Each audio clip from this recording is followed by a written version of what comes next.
A Procuradoria-Geral da República desistiu do arquivamento do inquérito contra Jorge Cajuru e denunciou o senador por calúnia contra o ministro Gilmar Mendes, do Supremo Tribunal Federal.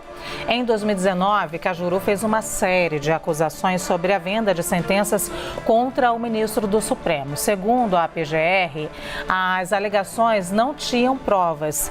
No início do mês, a vice-procuradora-geral, Lindora Araújo, pediu o arquivamento do inquérito por entender que o ministro não tinha interesse em processar o senador. Porém, logo após a solicitação, Lindora tomou conhecimento de uma manifestação assinada por Gilmar Mendes no dia 19 de março. Dessa maneira, a vice-procuradora-geral voltou atrás e apresentou a denúncia. No documento, a PGR diz que Cajuru agiu com a intenção de descredibilizar o ministro. A CNN, Jorge Cajuru disse que não vai se manifestar. A gente lembra que o entendimento da PGR nesse caso é o mesmo adotado na denúncia contra o senador Sérgio Moro, como já debatemos aqui ainda agora com Caio Coppola e Eduardo Cardoso. Dessa vez, vamos ao debate com uma roda de conversa. E para essa roda, eu tenho comigo a Gabriela Araújo, o Roberto Tardelli, o Vinícius Poit e a Samantha Meyer. Os quatro sejam muito bem-vindos. E eu vou começar com a Gabriela, porque ela está remota hoje, ela não está aqui no nosso estúdio. Gabriela, a decisão foi por repercussão ao pedido de prisão do Moro? Você acha que foi isso que influenciou? Olha, pode ter influenciado sim, viu, Luciana? Bom, primeiro, boa tarde, né? Estou aqui hoje gravando remotamente, mas queria cumprimentar a Luciana, Roberto, Samantha e Poit, todas e todos que estão nos acompanhando. Penso que tenha tido alguma influência, sim, mas vamos lembrar que o senador Cajuru, ele é reincidente, né? O ano passado mesmo, acho que foi em maio do ano passado, o STF já havia aceitado uma denúncia contra ele com relação a ofensas que ele tinha perpetrado contra outros parlamentares e se entendeu à época que ele não poderia se esconder sob o manto da imunidade parlamentar para cometer crimes, para difamar e caluniar pessoas. Então, o senador Cajuru é reincidente nisso, como é um caso muito grave, né, que é contra um ministro do Supremo Tribunal Federal, somado agora a essas declarações também do ministro Sérgio Moro, penso sim que tem uma ligação os dois casos. Pode ter influenciado, sim. Muito bem, eu esqueci de passar um recado aqui importantíssimo. Vou com você, Tardelli, mas antes de dizer que a gente tem uma série de assuntos para discutir hoje, não me culpem, é o Brasil que não para de fazer notícia. Então, Tardelli, Poit, Samantha, Gabi, por favor, vamos ser um pouquinho concisos agora nas respostas para a gente ter oportunidade de falar sobre tudo. Tardelli, você. Bom, boa tarde a todos. Sempre muito feliz de vir para cá. Eu venho sempre com a alma assim, iluminada, quando eu chego e vejo, eu me sento aqui.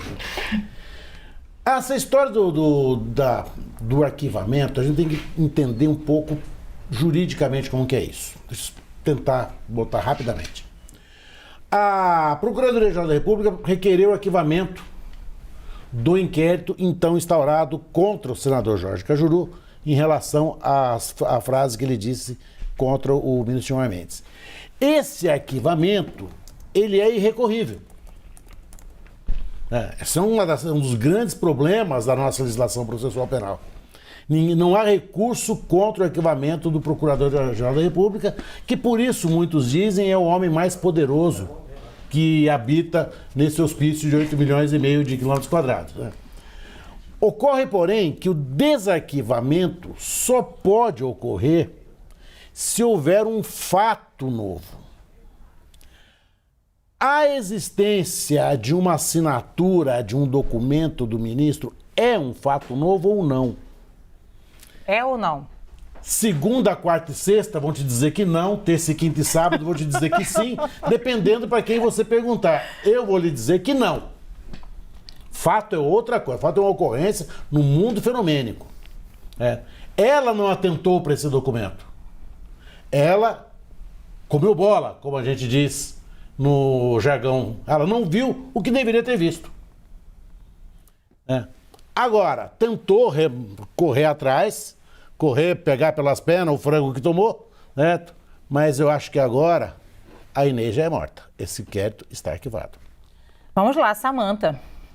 Bom, eu concordo com a opinião do Tardelli no que diz respeito, não vejo um fato novo, mas independente disso, eu acho que não caberia nem a representação contra o senador. Por quê? Ele está protegido pela própria Constituição, pela imunidade parlamentar, por suas palavras, votos e opiniões.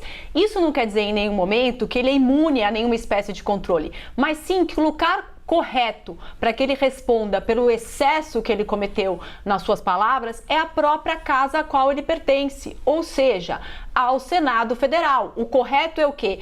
Encaminhar uma representação para o Conselho de Ética, onde ele tenha assegurado ampla defesa e contraditório e seja julgado pelos seus pares. Não é competência do Poder Judiciário, isso não sou eu que estou dizendo, é o que está na Constituição. O que tem que se mudar, se as pessoas não estão concordando com isso, é forçar que tanto o Senado e a Câmara deem prosseguimento a esses processos de quebra de decoro parlamentar. O que é essa quebra de decoro parlamentar? Uma das causas dessa quebra é o excesso de liberdade de expressão. Agora, representá-lo no Supremo Tribunal Federal, eu não vejo consistência jurídica para isso. Poit, quebra de decoro parlamentar, você concorda? Luciana, primeiro boa tarde a todos vocês estão nos acompanhando. Me permite começar essa fala com tudo isso que está acontecendo em relação à PGR, gente, com perdão da palavra e da expressão que está correndo na internet. É o poste urinando no cachorro, gente. Vamos diferenciar esse negócio de comparar do Cajuru com o Moro e vamos lembrar do Janones também. O Cajuru, eu acho sim que pode acarretar uma quebra de decoro, Luciana. Mas o Cajuru falou seriamente, acusando. O senhor dá palestra para vender sentença.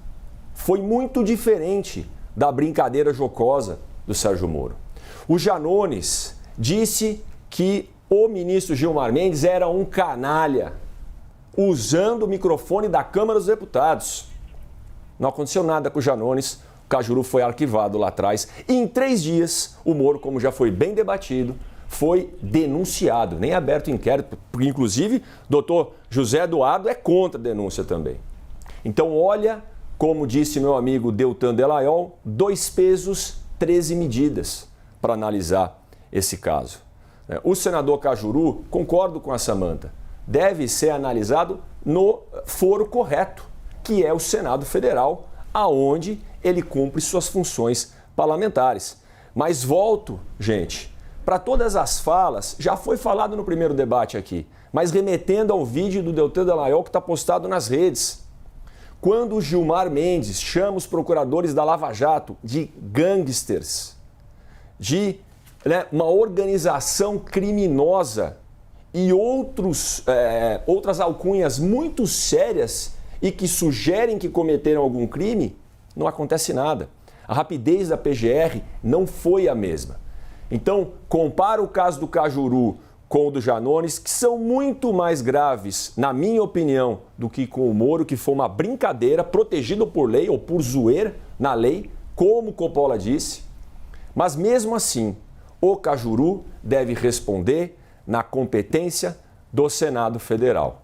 Agora, tudo isso leva as pessoas, e eu estava agora, Luciana, vindo para a CNN, meu carro quebrou na rua. Eita. Até fui muito bem atendido por um CT que elogiei e que postei. E a gente ficou conversando. Rapaz, que desesperança nesse Brasil, né? Quando a gente vê esse tipo de coisa acontecendo na justiça. O carro já está consertado, o CT já está fazendo o seu bom trabalho. Mas, infelizmente, a PGR não trata 2 pessoas da mesma forma. São 2 pesos e 13 medidas. Olha, o Poit finalizou levantando aí uma polêmica com a PGR, mas eu não vou poder dar prosseguimento a essa polêmica porque eu tenho outro assunto. Depois a gente, se tiver tempo, a gente volta a esse assunto.